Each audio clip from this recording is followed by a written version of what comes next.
आप ये घटनाएं हमारे को देश में देखने को मिलती हैं, दलितों को जूते में पानी पिलाया जा रहा है कि ये हिंदू राष्ट्र है।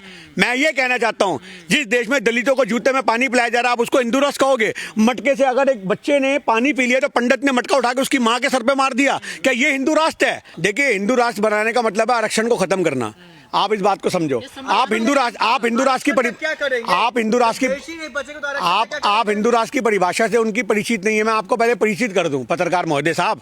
हिंदू राष्ट्र की उनकी परिभाषा का मतलब है कि देश में आरक्षण को खत्म किया जाए। आज अगर आप वो लोग ये बात करते कि हिंदू राष्ट्र चाहिए, तो आप ये बात बताओ, कभी किसी दलित ने बोला हिंदू राष्ट्र चाहिए? वो भी तो हिंदू है। क्या किसी यादव ने बोला हिंदू राष्ट्र चाहिए? वो भी तो हिंदू है। ये आपको सब उच्च जाति के लोग बोल रहे हैं कि हिंदू राष्ट्र चाहिए। वो क्यों चाहिए? क्योंकि वो जनरल कैटेगरी में आते हैं और वो चाहते हैं कि भैया हिंदू राष्ट्र का सपना ऐसा बनाया जाए जिसके अंदर दलितों के जो अधिकार है उनको खत्म कर दिया जाए, मिनोरिटी के अधिकार खत्म कर दिए जाए। जो आज जातीय आधार पे लोगों को छूट मिलती है, उस छूटों को खत्म करना हिंदू राष्ट्र का सपना है। हिंदू राष्ट्र का मतलब ये नहीं है। हिंदू राष्ट्र तो आज भी है भारत। आप जब जिस देश को आप जिस देश में हिंदुओं के नाम पे हिंदुस्तान कहा जाता है, उसमें आप हिंदू राष्ट्र का क्या कल्पना कर रहे हो? हिंदू राष्ट्र का मतलब है, संविधान तो इजाजत नहीं देता। मैं आपसे फिर वही कहना चाह रहा हूं, उनका हिंदू राष्ट्र का सपना है कि सीटें लाई जाए, संविधान के अंदर फेरबदल किया जाए। आप हिंदू राष्ट्र की परिभाषा तो समझो ना साहब। आपको हिंदू राष्ट्र की परिभाषा तो पहले समझनी चाहिए जब आप सवाल करें। हिंदू राष्ट्र का मतलब है कि जो संवैधानिक पद पे बैठे हुए लोग हैं, जो एक दलित जाति से आते हैं या ओबीसी जाति से आते हैं, उनसे प्रश्न होता है कि भैया तू कैसे पहुंच गया? तुम तो भैया भीमटे हो, तुम तो जय भीम वाले हो, तुम तो अनुसूचित जाति की हो, तुम्हें तो जातियों का संरक्षण मिलता है, इसलिए तुम यहां पहुंच गए। तो उनका दर्द है। जब उनको लगता है, आज उनका दर्द क्या है, आप इस बात को समझो। उनका दर्द यह है, 50% वाला बच्चा कॉलेज में एडमिशन पा जाता है, 70% वाला जनरल कैटेगरी का बच्चा सुसाइड कर लेता है। तो आज हमारे देश की व्यवस्थाओं के लिए कॉलेज का निर्माण होना चाहिए ना, कि हर किसी बच्चे को एडमिशन मिले। कैटेगरी वालों के साथ कहीं ना कहीं गलत होता है एजुकेशन के मामले में, क्योंकि ये ऊपर वाले का दिया दिमाग है। एक बात सुन लीजिए, वो ये बात नहीं कहते, वो तो खतरा बताते हैं ना किसी। मैं आपसे ये कहना चाह रहा हूं, उनके लिए हिंदू राष्ट्र का मतलब है मुसलमानों से खतरा। आप इस बात को समझो, मुसलमानों की वजह से ही आज भाजपा सत्ता में है। अगर आज भाजपा को बोल दिया जाए कि सारे मुसलमानों को पाकिस्तान यहां से भेज दिया जाएगा, तो भाजपा के नेता छाती पीट पीट के रोते नजर आएंगे। अरे नहीं भेजना, अरे कैसे भेजना है, ये खान साहब तो हमारे भाई हैं, अरे ये हमारे चाचा हैं, चाचा जान नहीं जाएंगे। क्यों? उनकी रोटी चाचा जान चला रहे हैं। वो मुसलमानों को गाली देंगे तभी तो उनको हिंदुओं का वोट डलेगा। आप इस बात को बताओ, उनके पास कौन सा ऐसा अल्लाह दीन का, भाजपा के नेताओं के पास कौन सा अल्लाह दीन का चिराग है जिसको रगड़ रगड़ के वो सत्ता में आ जाते हैं? उनके पास एक ही अल्लाह दीन का चिराग है, वो है मुसलमान।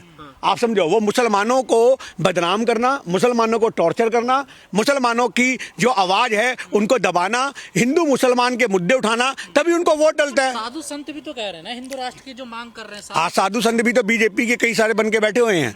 इसमें कौन सा शक रह गया है? अगर साधु संत किसी धर्म के बारे में निंदा कर रहे तो वो साधु का चोला ओढ़ने के लायक ही नहीं है। ऐसा कोई धर्म नहीं है जिस धर्म के अंदर एक साधु और संत किसी दूसरे धर्म को मंदा बोले। आप प्रेमानंद महाराज जी को सुनो, दुनिया उनको लाइक करती है, हम भी उनके दीवाने हैं। आप समझो, उन्होंने तो कभी नहीं बोला। वो तो हमेशा कहते हैं अरे जो जो कर रहा है वो उसके कर्म है। आप इस बात को समझो। उन्होंने धर्म के नाम पे अगर कोई एक नफरती बयान उनका आप चला के दिखा दो तो हम भाषण देना छोड़ देंगे। तो महाराज बनो, संत बनो तो प्रेमानंद महाराज जी जैसे बनो। अगर आप अपनी हजारों की संख्या में लोगों को बिठा करके आप दूसरे धर्म के प्रति जहर उगलोगे तो आप संत काहे के हो? आप तो पॉलिटिकल प्रचारक हो। आप दूसरे साधु संतों उन्हें बड़ा गंदा संदा बोलते प्रेमानंद जी को। देखिए, मैं आपसे फिर कहना चाह रहा हूं कि बिल्कुल बिल्कुल बिल्कुल जो आदमी धर्म की बात करेगा, जो एक्चुअल सनातन धर्म है, वो तो सम्मान देना है सबको। आप इस बात को समझो। तो आप एक्चुअल सनातन धर्म की परिभाषा अगर अपने पॉलिटिकल एजेंडे के लिए बदलोगे या नेता के दबावों में या बयानों में या उन्हें खुश करने के लिए करोगे, तो कहीं ना कहीं सवाल तो खड़ा होगा। आज सनातन धर्म का मतलब है सत्कार करना, अतिथि देवो भव की हम एक रणनीति को अपनाते हैं। पर आज हमारे देश में रहने वाले जो लोग हैं, हम उन्हीं का एक स्वागत नहीं करेंगे, उनको ही प्यार की नजर से नहीं देखेंगे तो कैसे चलेगा? ठीक है, मैं मानता हूं कि दूध का दूल्हा कोई नहीं होता। अगर आपको मुस्लिम कम्युनिटी में कोई ऐसे लोग दिखते हैं जो दंगाई हैं, उसका समर्थन करने वाले, तो आपको हम नजर नहीं आते। आज अतीक अहमद के साथ जो हुआ, हमने तो कभी समर्थन नहीं किया। ठीक है, हम ये कहते हैं पुलिस कस्टडी में गोली मारेगी, पुलिस महकमे से सवाल है, पर ठीक है, कर्म सबके थे। पर साधुओं की बड़ी चिंता है कि हिंदू कम होते चले जा रहे हैं। देखिए, हिंदू आबादी बहुत तेजी से घट रही है। देखिए, मैं तो आपसे फिर परिवर्तन हो रहे हैं, मैं अगर आज धर्म परिवर्तन लोग कर रहे हैं, हम एक बात कहना चाहते हैं, तो आप ये सोचो, क्या आपके धर्म में ऐसी कौन सी कमियां हैं जो वो बदल रहे हैं? आज धर्म परिवर्तन की बात तो फटाफट से लोग कहते हैं कि भैया, आज मैं कहता हूं कि अगर आप धर्म के पक्के हो, आप हमारे गुरुओं ने गर्दनें कटा दी मुगलों के राज में। आप इस बात को समझो, आर से चिरवा दिए गए। आप समझे, हमारे गुरुओं के बच्चों को दफन कर दिया गया दीवारों के अंदर, पर हमने तो धर्म नहीं बदला। तो जो आदमी धर्म का पक्का है वो धर्म क्यों बदलेगा? अब आपको मैं बताता हूँ धर्म परिवर्तन की हकीकत। धर्म परिवर्तन की हकीकत ये है कि जिस आदमी के घर में रोटी नहीं है उसको ये लालच दिया जाए 2 लाख रुपए मिलेंगे। अब उस आदमी अपना पैसे के लिए धर्म बेच रहा है तो वो उस आदमी की गलती है ना। इसमें आप धर्म परिवर्तन कैसे रोक लोगे? या पीड़ित है उस धर्म से इसलिए तो धर्म बदल सकता है आदमी। देखिए मैं आपसे फिर कहना चाहूंगा, आज की डेट में अगर आज आपको धर्म बदलता कोई इंसान दिखता है तो वो अक्सर आपको दलित समाज से भी लोग दिखते हैं जो बौद्ध धर्म को अपना लेते हैं। बस आपको तो ईसाई पैसा नहीं दिया, उन्होंने बौद्ध धर्म अपना लिया। मैं आपसे जवाब दूंगा उस बात का, मैं आऊंगा, पहले मैं अपनी बात बोल लेता हूँ। बाबा साहब एक पढ़े लिखे थे, उनको ये बात पता थी कि एक संदेश देना बहुत जरूरी है।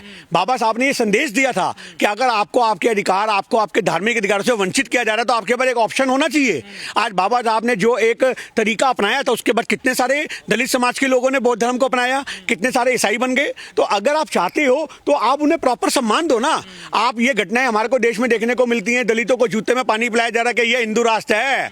मैं ये कहना चाहता हूं, जिस देश में दलितों को जूते में पानी पिलाया जा रहा है आप उसको हिंदू राष्ट्र कहोगे? मटके से अगर एक बच्चे ने पानी पी लिया तो पंडित ने मटका उठा के उसकी मां के सर पे मार दिया, क्या ये हिंदू राष्ट्र है? आप ये बात बताइए, क्या ये छुआछूत का माहौल आज जिस देश में बैन किया जा रहा है कि भैया SC ST एक्ट लगाए गए हैं कि ऐसा बोलना भी अपराध है, उस देश में आप दलितों को अगर इस आधार पर, जात के आधार पर, मैं कहता हूं आप किसी से अगर भेदभाव कर रहे हो तो आप उससे भेदभाव तब करो कि अगर वो बंदा स्वच्छ नहीं रह रहा, गंदगी में रह रहा है, कर लेता है। जात पात के भेदभाव से हरियाणा में ये सवाल नहीं बनता।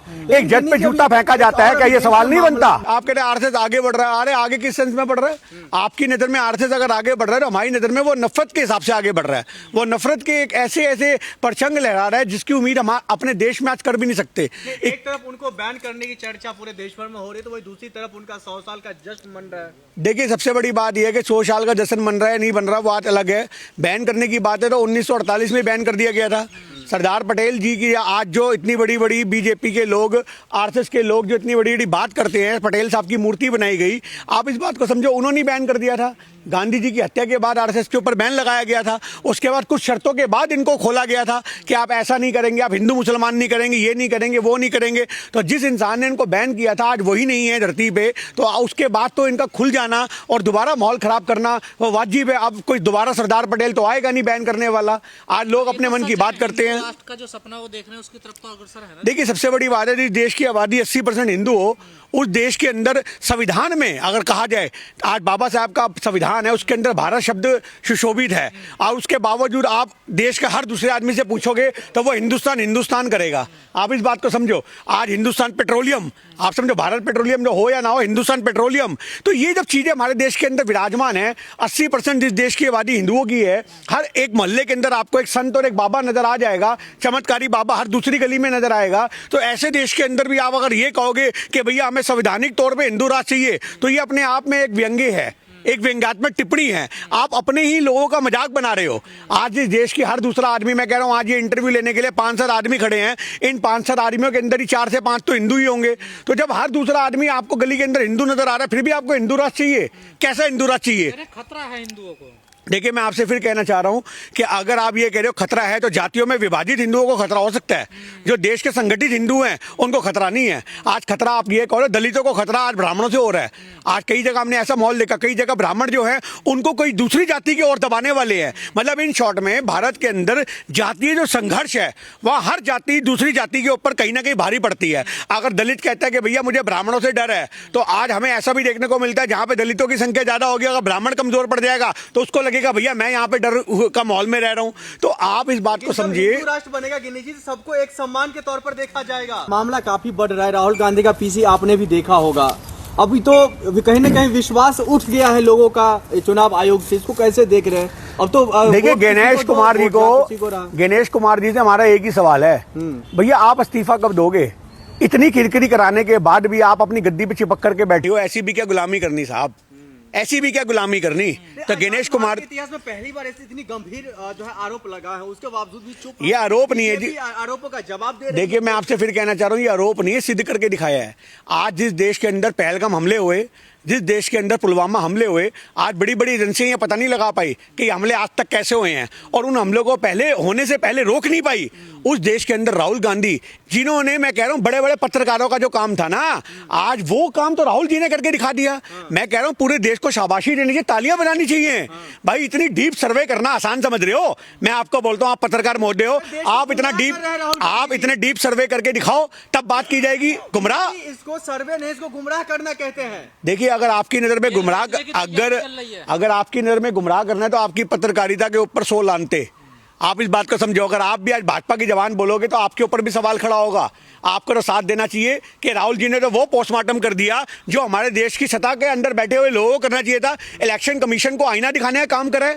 आज मैं ये कहता हूं कि अगर राहुल गांधी जी बॉर्डर की राजनीति में भी घुसे नहीं है, दफ्तरों में घुस जाएं, तो वो ऐसी ऐसी फाइलें खोल देंगे, ऐसे ऐसे कहीं ना कहीं ऐसे ऐसे मुद्दे उखाड़ के सामने रख देंगे कि पता लग जाएगा। इसमें दावा किया जाए लाखों वोट जो है जोड़ा गया, तो इस बात का क्या सबूत है जो वो तमाम वोट भारतीय जनता पार्टी को गया, कांग्रेस को नहीं गया? देखिए, सबसे बड़ी बात यह है कि अभी SIR हुई है। हाँ।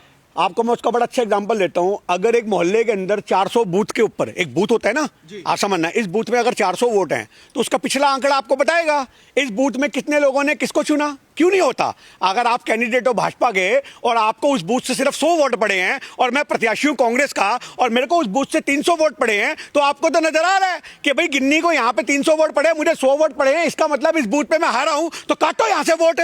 तो आप उस वोट को काटोगे और वो पहचानोगे किसके हैं। उन 300 में देखोगे भैया 50 आदमी तो सरदार थे, इनके वोट काटो। 50 मुसलमान थे, इनके वोट काटो। सरदार ने सरदार को दिया होगा, मुसलमान हमसे खफा है इसलिए उसने हमें नहीं दिया होगा, तो आपने 100 वोट काट के अपनी बढ़त कर ली। ये फॉर्मूला है, इस बात को समझो। आप इस गणित को समझने को क्यों तैयार नहीं हो? आप ये बूथ का दरवाजा क्यों नहीं खटखटा रहे, क्यों डरते हैं सुप्रीम कोर्ट? देखिए, हम क्यों डरे हैं? हम तो खुलासा कर दिया। अब जिसकी किरकिरी हुई है वो जाए और करे हमारे पे मानहानि का दावा। हम तो कहते हैं गणेश कुमार जी को छोड़े में जाए, मानहानि का दावा करें और राहुल जी के जो कथन है उनको झुठला के दिखा दें। आप जो राहुल जी ने पर्चे खोले ही तो सच्चे हैं। ब्राजील की मॉडल 22 वोट डाल रही, बताइए। देखिए, मैं आपसे वही कहना चाह रहा हूं कि उसका चेहरा इस्तेमाल किया गया। आप इस बात को समझो। आज इलेक्शन कमीशन जब एक चेहरे से कितने वोट बना रहा है तो क्या उनको नहीं पता? आप इस बात को समझिए ना। एक आदमी के 2-2 वोट हैं। मैं आपको दिल्ली में ऐसे लोग दिखा दूंगा जो यूपी में रहते, दिल्ली का भी वोट बना रखा, यूपी का भी बना रखा, यूपी में भी वोट डाल के आते, दिल्ली में भी वोट डालते हैं। क्यों होना चाहिए? आप इस बात को बताओ। तो आप उनके वोटों की जांच करो और किनके वोट, ऐसे बंदों के वोट काटे जाने चाहिए। अगर आप SIR में वोट काटना चाह रहे हो, आज का ताजा चुनाव बिहार का चल रहा है, पहले चरण का। आप देख लो, मेरे स्टेटस के ऊपर गिन्नी इंडियन पे वीडियो लगी हुई है। पाजी राहुल जी खुलासा तो कर रहे हैं, लेकिन इससे आगे अब बात क्या? हाँ, इससे आगे ये हरियाणा सरकार को भंग करने के लिए रोडों पे उतरना चाहिए। अगर उन्होंने हरियाणा का मुद्दा उठाया है, बिल्कुल हरियाणा सरकार गिराने के भंग करनी चाहिए, राष्ट्रपति शासन लगना चाहिए और गणेश कुमार और इलेक्शन कमीशन के ऊपर सुप्रीम कोर्ट जांच के आदेश पारित करे। हम ये कहना चाहते हैं, पूरी इलेक्शन कमीशन की जांच होनी चाहिए। जिन लोगों ने वोटर कार्ड बनाए हैं उनकी जांच होनी चाहिए और जो दोषी पाए जाए उनके ऊपर ऐसी ऐसी धाराएं लगा करके देशद्रोही की उनको हवालात में बंद करना चाहिए कि 7 पुश्ते बैठ के सोचे कि देश के लोकतंत्र से खिलवाड़ करने का क्या अंजाम होता है।